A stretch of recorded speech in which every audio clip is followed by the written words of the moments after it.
আয়াতুল কুরসি পড়ে হাতের মধ্যে জোরে জোরে 3টা তালি দিলে তালির আওয়াজ যত দূর যাবে ততদূর চোর ডাকাত বা শয়তান আসতে পারবে না, এটা কতখানি সত্যি? যেরমে কোরআন শরীফ থাকে সেরমে টিভি চালানো যাবে কি না? টেবিল চেয়ারে ভাত খাওয়া যাবে কিনা? নামাজে হাঁচি আসলে কি আলহামদুলিল্লাহ বলতে হবে? অজু করার সময় কেউ সালাম দিলে কি জবাব দেওয়া যাবে? কোরআন শরীফ ভুলবশত পা ঠেকলে করণীয় কি? আজানের সময় মাথায় কাপড় দেওয়া কি আবশ্যক? অজু করার সময় আজানের জবাব দেওয়া যাবে কি? ওমরার কথা বলে বিদেশে গিয়ে যারা আয় রোজগার করে তাদের ইনকাম হালাল হবে কিনা? মামাতো বোনের মেয়েকে বিয়ে করা জায়েজ হবে কি না? আমি বেকার, অনেক হতাশা থেকে কিভাবে মুক্তি পাবো? প্রিয় দর্শক, আমরা যে সমস্ত প্রশ্নগুলো ইতিমধ্যে আমাদের কাছে চলে এসেছে সেগুলোর উত্তর দেওয়ার মাধ্যমে আমাদের আজকের এই পর্ব শুরু করি। রায়হান হাসান জানতে চেয়েছেন, অজু করার সময় কেউ সালাম দিলে কি জবাব দেওয়া যাবে?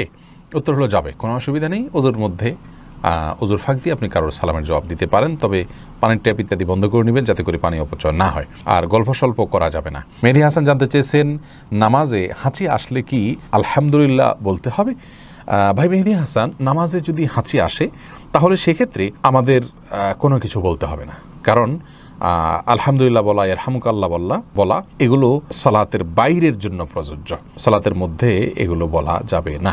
এরপরে এমডি মুজাহিদুল ইসলাম আপনি জানতে চেয়েছেন, কোরআন শরীফ ভুলবশত পা ঠেকলে করণীয় কি? কোরআনে কারীম এখানে যদি ভুলবশত পা লেগে যায় বিশেষ কোনো করণীয় নেই, তবে সাবধান থাকতে হবে কোরআনের প্রতি অসম্মান যাতে ইচ্ছা অনিচ্ছা না হয়, বাস, এছাড়া বিশেষ কোনো করণীয় নেই। জিয়াউদ্দিন জানতে চেয়েছেন, ভাগিনা ভাগ্নিকে আব্বু আম্মু বলে ডাকা যাবে কিনা? অসুবিধা নেই, এটা সে অর্থে প্রকৃত অর্থে আব্বু আম্মু বলা হয় না, যার কারণে ইন্নামাল আমালু বিন্নিয়াত, তাদেরকে মানে আব্বু আম্মুর মতো মানে শ্রদ্ধার স্নেহের সেই জায়গা থেকে বলা যেতে পারে, কিন্তু পরিচয় দিয়ে আব্বু আম্মু তারা আমার বাবা মা এরকম কোনো পরিচয় তো আপনি দিচ্ছেন না, যদি দিতেন তাহলে সেক্ষেত্রে এটি গুনাহের কারণ হতো। রূপালী বিনতে জামাল আপনি জানতে চেয়েছেন, ফাঁকা দাঁতে ক্যাপ লাগালে বা নকল দাঁত লাগালে অজু হবে কিনা? উত্তর হলো হ্যাঁ, অজু হয়ে যাবে। দাঁতের প্রতিটি চিপায় ফাঁক ফুকরে আপনাকে পানি পৌঁছাইতে হবে, তার জন্য কসরত করতে হবে এরকম কোনো কথা নেই, আর এটা কোনোদিন সম্ভব নয়। প্রত্যেকটা দাঁতের মধ্যবর্তী যে চিপা আছে সেখানে পানি পৌঁছানো এটা কোনো সহজ কাজ নয়, অতএব এটা শরীয়ত আমাদেরকে নির্দেশ করেনি। আল হারজু মাদফু, ইসলামের শরীয়তের একটা মূলনীতি হলো যে জিনিসটা আমাদের জন্য খুব কষ্টকর হয়, যে জিনিসটা আমাদের জন্য খুব ঝামেলার হয়ে যায়, সেটা কিন্তু ইসলাম আমাদেরকে করতে বাধ্য করে না। ফজলে রাব্বি জানতে চেয়েছেন, ওমরার কথা বলে বিদেশে গিয়ে যারা আয় রোজগার করে তাদের ইনকাম হালাল হবে কিনা? যদি যে কাজটা করছেন সে কাজটা হালাল কাজ হয়, হারাম কোনো কাজ করছেন না, তাহলে সেখান থেকে উপার্জিত অর্থ তার জন্য হালাল হবে ইনশাআল্লাহ। তবে তিনি ধোঁকা দিয়েছেন, প্রতারণা করেছেন, তার জন্য তিনি কবিরা গুনাহ করেছেন, এবং এই কবিরা গুনাহ থেকে তওবায়ে নাসুহা করে ক্ষমা চাওয়ার আগ পর্যন্ত ক্ষমা হবে না। আমরা মনে করি যে অপরাধ একটা করে ফেলি পরে মাপ চাই নেব, এটা আসলে কোনো তওবা না। অপরাধ করার পরে লজ্জিত হয়ে নিজের আপনজনকে ভুলে হত্যা করে ফেললে মানুষ যেরকম সারা জীবন সেই পাপের জন্য প্রায়শ্চিত্ত করে, সেরকম প্রায়শ্চিত্ত করতে হবে, এটা হবে তওবা ইনশাআল্লাহ। তখন আল্লাহর কাছে সেরকম গুনাহ থেকে আপনি মুক্তি লাভ করতে পারবেন। অতএব হারাম হয়ে যাবে না পুরো উপার্জন, কিন্তু তওবা করতে হবে। ফাতেমা আক্তার নীলা আপনি জানতে চেয়েছেন, সূরা ইয়াসিন পড়লে মনের আশা পূরণ হয়, এটা কি সত্য? কোন ফাতেমা সূরা ইয়াসিন পড়লে মনের আশা পূরণ হয় এরকম কোনো কথা রাসূল করিম সাল্লাল্লাহু আলাইহি সাল্লামের কোনো হাদিস থেকে আমরা জানি না, এটা সঠিক নয়। সাইফুল ইসলাম আপনি জানতে চেয়েছেন, অজু করার সময় আজানের জবাব দেওয়া যাবে কি? অজু করার সময় আজানের জবাব দেওয়া যাবে যদি আপনি অজুর ফাঁকে ফাঁকে দিয়ে ফেলতে পারেন, কোনো অসুবিধা না থাকে, পানি অপচয় না হয়, ফাঁকে ফাঁকে দিয়ে ফেলতে পারেন। অজুর সময় তো বিশেষ কোনো দোয়া নেই, অতএব মুখে আপনি সে আমলটা করতেই পারেন। অজুর হাত ধোয়ার সময় এক দোয়া, মুখ ধোয়ার সময় এক দোয়া, পাও ধোয়ার সময়, মাথা মাসা করার সময় এক দোয়া, এরকম বিভিন্ন দোয়ার কথা আমরা জানি, সেগুলো বিশুদ্ধ হাদিস দ্বারাই প্রমাণিত নয়, যার কারণে অজুর ফাঁকে ফাঁকে আপনি আজানের জবাব দিতে পারবেন। মেহেদী হাসান জানতে চেয়েছেন, বিয়ের সময় শ্বশুর খুশি মনে কিছু দিলে নেওয়া যাবে কিনা, বলবেন দয়া করে। খুশি মনে দিলে নেওয়া যাবে, কিন্তু খুশি মনটা বোঝা আসলে খুব জটিল, যে খুশি মন কখন হবে। আমাদের সমাজে কিন্তু শ্বশুররা কালচার কারণে বলে খুশি হয়ে দিছি, আসলে তিনি কতটা খুশি হয়ে দিয়েছেন তার যদি বিষয়টা যদি আপনি নিশ্চিত হতে পারেন তাহলে সেক্ষেত্রে আপনার জন্য এটা অবশ্যই গ্রহণ করা জায়েজ হবে। এরপরে ফারহানা হক দিবা আপনি জানতে চেয়েছেন, ফরজ নামাজের সিজদা কি বাংলা দোয়া করা যাবে? উত্তর হলো না, ফরজ নামাজ সিজদা বাংলা দোয়া করবেন না। এমনি সাদ্দাম হোসেন জানতে চেয়েছেন, আমি বেকার, অনেক হতাশা থেকে কীভাবে মুক্তি পাবো? ভাই, হতাশা থেকে মুক্তির জন্য আল্লাহর প্রতি ভরসা করতে হবে, এবং আল্লাহ রাব্বুল আলামিনের নিরাশার মধ্যে কীভাবে তিনি আলো মানুষের মধ্যে সৃষ্টি করেন, আলো দেখান মানুষকে, সেই ঘটনাগুলো পড়বেন এবং মোটিভেশনাল স্পিচগুলো শুনবেন, সেই সাথে সিরিয়াসনেসের সাথে কাজ করবেন। আমরা অনেকেই হতাশ হয়ে বসে থাকি, চেষ্টা ছেড়ে দিই। আমাদের চেষ্টা অব্যাহত থাকতে হবে, পরিশ্রম থাকতে হবে, অধ্যবসায় থাকতে হবে, উদ্যম আমাদের মধ্যে থাকতে হবে। সফলতা ইনশাআল্লাহ পদচুম্বন করবেই, অল্প হোক বিস্তর হোক সফলতা আমরা দেখব ইনশাআল্লাহ, যদি আমরা সেভাবে কাজ শুরু করি। বেশিরভাগ মানুষ হতাশ হন, তাদের একটা বড় অংশ আপনার যে বিশেষ করে বেকার হতাশ, তারা কিন্তু আপনার সঠিকভাবে পরিশ্রম করেন না।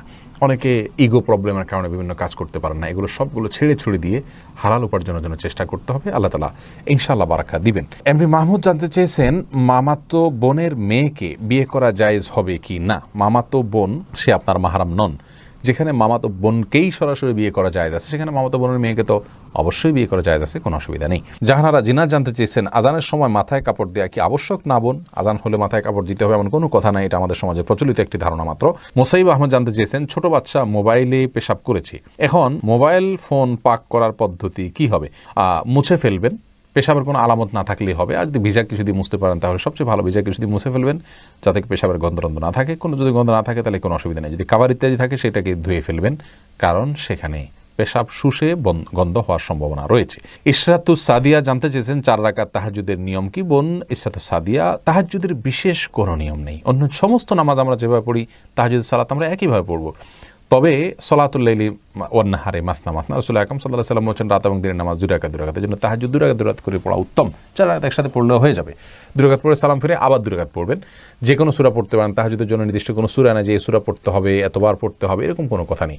তবে যত দীর্ঘ সূরা পড়তে পারেন, যত আস্তে আস্তে পড়তে পারেন, রুকুতে যত সময় দিতে পারেন, সিজদায় যত সময় দিতে পারেন, রুকু থেকে উঠে দাঁড়িয়ে যত সময় দিতে পারেন, 2 সিজদার মাঝখানে যত সময় দিতে পারেন, ততই কল্যাণ নিহিত আছে। এমডি কাইয়ুম রাহমা এই নাম থেকে আমি যে প্রশ্নটি দেখতে পাচ্ছি সেটা হলো, টেবিল চেয়ারে ভাত খাওয়া যাবে কিনা? উত্তর হলো যাবে। তবে রাসূল করিম সাল্লাল্লাহু আলাইহি ওয়াসাল্লাম সম্পর্কে হাদিসে বর্ণিত হয়েছে, মা আকালা নবী সাল্লাল্লাহু আলাইহি ওয়াসাল্লাম আলাল খেওয়ান কত্তু, তিনি কখনো খেওয়ানের উপরে খান নাই। খেওয়ানের ব্যাখ্যা অনেকে বলেছেন টেবিল চেয়ার, যার কারণে এটা অ্যাভয়েড করা, বিশেষ করে হেলান দিয়ে তিনি কখনো খাননি, এরকম একটি বর্ণনা পাওয়া যায়। তো যার কারণে হেলান দিয়ে খাবেন না। যদি টেবিলে চেয়ারে বসেনও খুব আয়েশ করে আয়েশি ভঙ্গিতে খাবেন না, এটুকু খেয়াল করা জরুরি। বাকি এটা খেলে যে গুনাহ হয়ে যাবে ব্যাপারটি সেরকম নয়। আফিয়া খাতুন মুন্নি জানতে চেয়েছেন, উচ্চস্বরে হাসলে কি ওযু নষ্ট হয়ে যায়? না, উচ্চস্বরে হাসলে ওযু নষ্ট না, তবে নামাজের মধ্যে উচ্চস্বরে হাসলে ওযু নষ্ট হওয়ার কথা ইমাম আবু হানিফা রাহিমাহুল্লাহ বলেছেন। দেলোয়ার হোসেন জানতে চেয়েছেন, যে রুমে কোরআন শরীফ থাকে সে রুমে টিভি চালানো যাবে কি না? দেখুন, যেই রুমে কোরআনে কারীম থাকে সে রুমে টিভি চালানো, টিভিতে যদি হারাম কিছু প্রদর্শিত হয় সে রুমে চালানো গুনাহ, কোরআন না থাকলে সে রুমে চালানো গুনাহ হবে। অর্থাৎ হারাম জিনিস যদি প্রদর্শিত হয় সেটা সব জায়গাতেই দেখা গুনাহের হবে।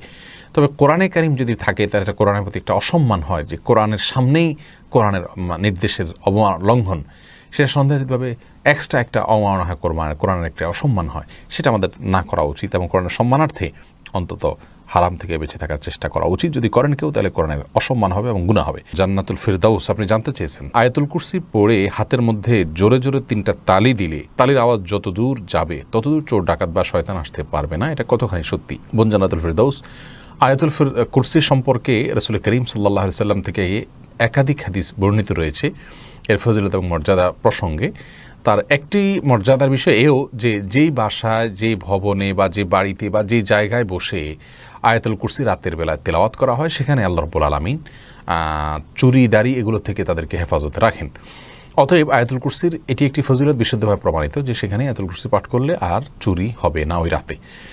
কিন্তু এর মানে এই নয় যে, যেমনটা আপনি বলেছেন যে 3 বার তালি দিতে হবে, তারপর তারের আওয়াজ যতদূর যাবে ততদূর আপনার প্রোটেকশনে চলে আসবে, এরকম কোনো কথা কোনো বিশুদ্ধ হাদিসে বর্ণিত হয়েছে বলে আমাদের জানা নেই। এরপরে জান্নাত রাখি আপনি জানতে চেয়েছেন, স্বামী পরকীয়া লিপ্ত হয়ে দূরে সরে আছে, তাকে কাছে ফিরিয়ে আনার কোনো আমল আছে কিনা? বোন জান্নাত, অনেকে আমাদের কাছে এই বিষয়গুলোর জন্য আমল চান। আমরা মনে করি দোয়া জিকির এগুলো কোনো বোধহয় মিরাকল, অর্থাৎ এগুলো পড়লে অটোমেটিকভাবে আমাদের কোনো অলৌকিকভাবে কিছু ঘটে যাবে। এটি মৌলিকভাবে আমাদের একটি ভুল ধারণা। মনে রাখা উচিত যে আমাদের কর্মের মাধ্যমে আমাদের জাগতিক সমস্যাগুলো সমাধান করতে হবে, সেই সাথে আল্লাহ রাব্বুল আলামিনের কাছে প্রার্থনা করে রাখতে হবে, দোয়া করে রাখতে হবে তিনি যাতে সহজ করে দেন। এখন আপনার স্বামী পরকীয়া লিপ্ত হলে তাকে কাউন্সেলিং করতে হবে, তার সংশোধনের জন্য যথাযথ ব্যক্তি নিয়োগ করতে হবে, তাদেরকে ব্যবহার করতে হবে, আপনি নিজে চেষ্টা করতে হবে, আল্লাহর কাছে দোয়া সেই সাথে চালাতে হবে। আপনি দোয়া করবেন আর অটোমেটিকলি তিনি সংশোধিত হয়ে যাবেন, ব্যাপারটি সেরকম নয়। বিধায় আমাদের এই বিষয়টি খেয়াল করা উচিত। আপনি তাকে নিজের দিকে আকৃষ্ট করুন, তাকে কিভাবে ফেরানো যায় তার জন্য সমস্ত পন্থাগুলো অবলম্বন করুন।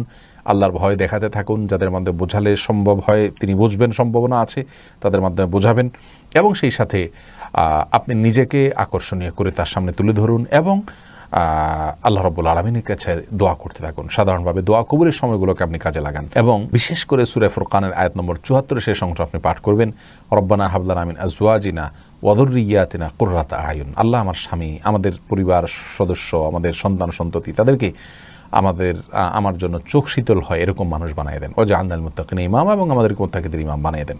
এ দোয়া আপনি বিশেষ করে পড়বেন ইনশাআল্লাহ বিইذنিল্লাহ।